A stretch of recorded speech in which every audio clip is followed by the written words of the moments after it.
Sara Labati na huling kasama ang bagong boyfriend na ipinalit kay Richard Gutierrez.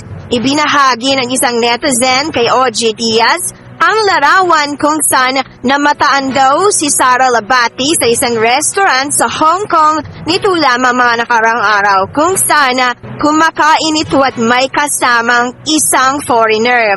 Sa Hong Kong, si Sara Labati. Nasa kabilang table si Sara at merong kasamang lalaki si Sara. Makikita nga sa larawan na tila nadumihan ang suot na damit ng foreigner at makikitang pinupunasan naman ito ni Sara Labati. Hindi malinaw ang tunay na relasyon ng dalawa, ngunit kung ang pagbabasehan raw ay ito, malinaw na ito nga ang posibleng bagong boyfriend ni Sara Labati na ipinalit niya sa kanyang dating asawa na si Richard Gutierrez. Dahil hiwalay na rin naman daw sila at inaayos na raw ang kanilang annulment. Kung bago manliligaw man yun ni Sara Labati na o kung jowa man niya yun, wala naman na sila ni Richard Gutierrez, diba?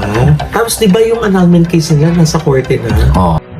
Makikita nga na gwapong foreigner ang bagong di umano boyfriend daw ni Sara Labati. Makikita nga base sa mga larawan ay sobrang gwapong foreigner nga ang di umano allegedly bagong boyfriend na ito ni Sara Labati.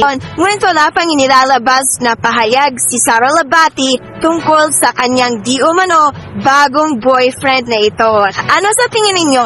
Boyfriend kaya ito ni Sara Labati? At kung boyfriend nga niya ito, parang mas gwapo nga ito kay Richard Gutierrez, no? Ano sa tingin mo?